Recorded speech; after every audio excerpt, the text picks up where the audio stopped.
During the summer, I said the Leafs are going to be better. And I had a lot of people tell me I was crazy.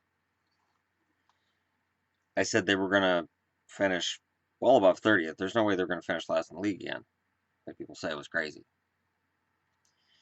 At the start of the season, they got off to an exciting start, and I said, hey, this is an exciting team to watch. People told me to stop talking about Toronto. When I said they'd make the playoffs, people told me I was crazy and to stop talking about Toronto. Now, I've just seen the score because I'm too nervous to watch Boston games right now. So, no, I didn't watch it.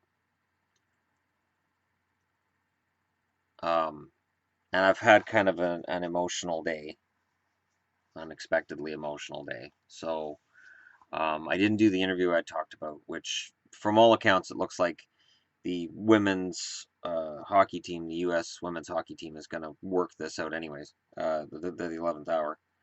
Maybe USA Hockey realizes how this looks publicly, and they're actually willing to talk a deal. And then, it's just stuff personally that's kind of dragging my mood down. But when we reach this part of the year, I have a very hard time watching games that are important. And this game was important. And here's the thing.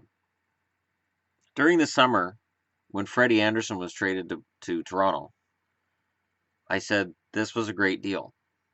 When Lou Lamoriello signed him to a long-term contract, I said that's a smart move. Again, I got attacked. Now, I get it. Boston's lost 4 times to Toronto, and I've had plenty of Toronto fans on this channel lately going, well, we're not worried about Boston. Boston's easy. It's not the playoffs either. But it kind of ticks me off a little bit because I've been one of Toronto's staunchest supporters throughout the summer and until now, despite my draft lottery reaction video being what it is. And, it's a bittersweet feeling right now. I really wanted that game to at least get to overtime. Because if Boston misses the playoffs, it will impact how I feel about the entire playoffs. And it would suck to see all 3 teams I cheer for gone.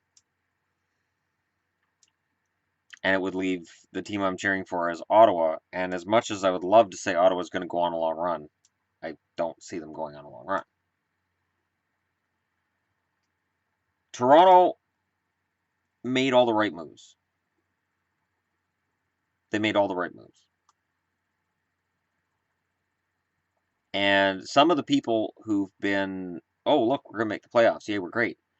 Are some of the same people that during the summer were like, oh, I don't know. I guess we're not going to be playoff team yet. We're not ready for that. When I was like, they could make the playoffs. Because I looked at that division and said, it's weak. I didn't think Boston was going to be in the position they're in either. I certainly didn't think these guys were going to be any good. I didn't think Ottawa was going to be very strong this year. I thought Montreal was vulnerable if Carey Price was hurt. And I knew Detroit was garbage. So, yeah, Toronto, absolutely. From the outset, I said these guys could do it. Their division is really, really weak. So, on the one hand, I'm happy for Toronto fans. But on the other, as a Bruins fan, it stings. It does. It stings. I'm glad that I've had Leafs fans that worked with me. I don't have any Leafs fans that work with me now, and I'm glad. Because anytime Toronto beat Boston in any kind of a game, they'd show off. It, remember the playoffs a few years ago when it looked like Toronto was going to knock Boston out, and then Boston came back? There was a lot of rubbing my nose at it by Leafs fans I worked with. And then when Boston came back and won it in 7, all I did was wear the Boston jersey. Walk up to them and say, did I hear anything? Yeah, no, I didn't.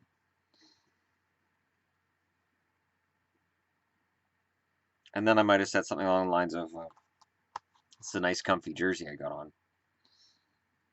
See, part of fandom, and I've always said this.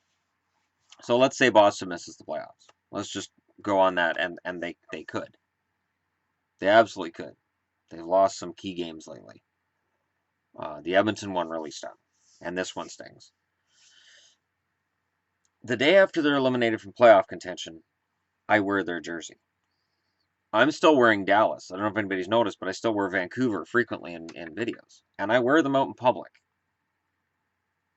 The real fan, in my eyes, and this is the no true Scotsman fallacy, of course, but just hear me out on this.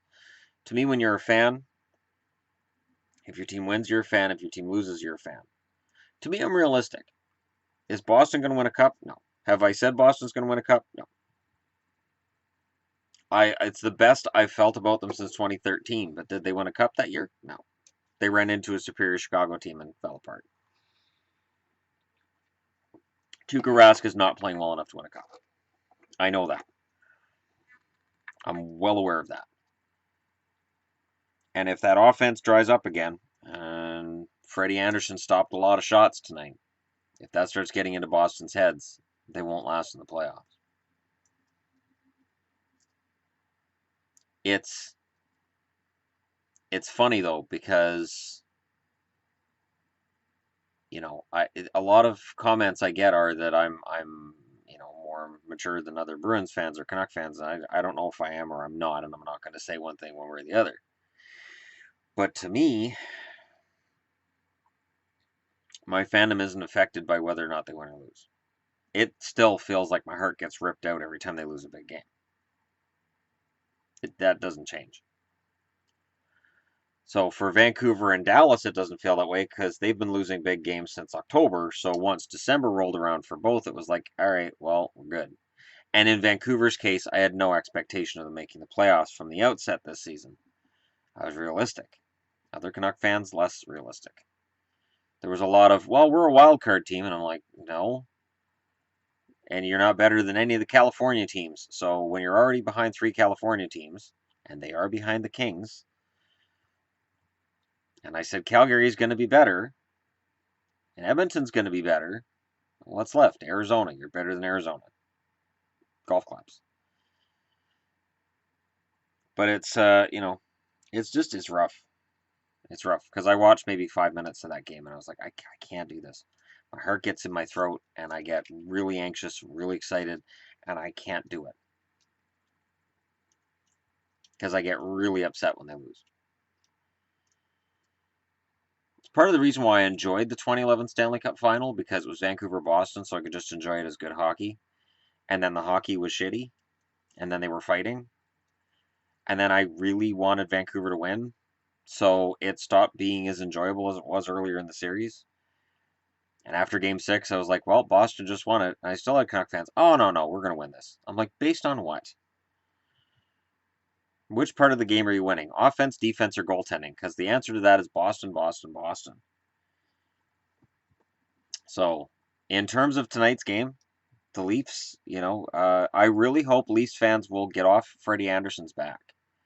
There have been times this year, and I'm not so much lately, but at the start of the year, there was a lot of, well, this is wasted money. And there were non-Leafs fans who were laughing, like, haha, this Anderson kid, he's the same crap as everybody else.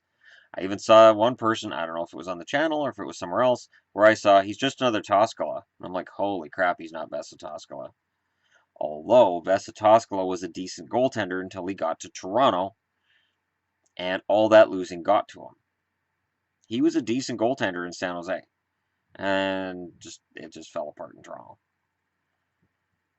And then who else was there for goaltending? Raycroft? Raycroft was crap in Boston before they picked him up. He was better in Toronto than he was in Boston. The thing was, Toronto played him into the ground. He might have actually had a half-decent season if they hadn't played him into the ground. So that's my post-mortem on the Boston-Toronto game. Boston really, really needed this. They really desperately needed this game.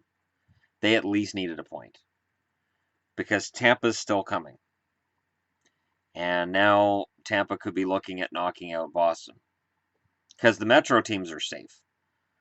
No team in the Atlantic can measure up with the team from the Metro. And I still think that in the playoffs, if Toronto meets Washington, I still think Washington runs them over. And that's not an insult to Toronto. It's based on last season when Philly met up with the Caps, and Philly was kind of a Cinderella story too, and Caps just crushed them. Took them 6 games because they're the Caps, but in that game 6, they took it out. It was done. But yeah, so I'm happy for the Leafs. I really wish it wasn't at the expense of the Bruins. If the Bruins had come out of Toronto 500, if they'd won 2 and lost 2, Boston right now has 87 points, and or 86 points, and they're in much better shape. Right now, 82 points. It's precarious, very precarious, because Tampa's coming, and the Islanders potentially are on their way as well. So Boston is not out of the woods. Boston's got I believe a game against the Islanders and a game against Tampa coming up this week. So they got to get their shit together. They got to pick themselves up and get their shit together. Because if they don't, they're going to be on the outside looking in. So when they play again later this week, I probably won't be able to watch. Let me know in the comments below if there's anybody else who has this issue where it's genuinely that upsetting. It's genuinely that tense that you go, I can't do this. When I was a kid and the Canucks were in the playoffs, I would have to go to my room and listen to Jim Robson on the radio. And listen to him and Tom Larscheid, and the only way for me to listen to the Canucks in the playoffs was listening to it on the radio. And even then I got upset, but it was different because I couldn't see it. And I may be in the minority that way, but I would get so into it, so involved. And I don't get that way with any other sport. I don't get that way with football or baseball or anything. The only time I've gotten close in baseball is when the Boston Red Sox were on the verge of the World Series. And I got really excited for that because it had, been so long.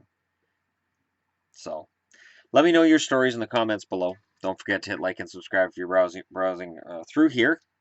And I'll get my shit together and try to put out of my mind the stuff that's is bugging me tonight. I'm not gonna lie, it's bugging me a lot. I'll probably do a video for my patrons. So if you're on my Patreon, watch for a video on there. I try to keep the other stuff off this channel though. So thanks for watching. Thanks for making it to the end of this. It's almost 13 minutes. My God. And yeah. So if any Leafs fans want to, gloat, just remember, I've been in the Leafs corner from day one. I've been saying from day one. So when I see people saying, oh, you're not taking the Leafs seriously. No, it's just usually down the stretch. A team this loaded with rookies will fade. It's just what happens. And it can still happen. There's still, 11 games left in the season. It can still happen. I remember Dallas being #1 in the division with 10 games left and missing the playoffs by the time all was said and done. All they had to do was win one bloody game, and they couldn't do that. So it's a crazy time of year, and there's still crazy things happening. But I'll do a video about standings and where things are at, and likeliest matchups right now, based on momentum. And yeah, so thank you for watching, and I'll talk to you all again soon.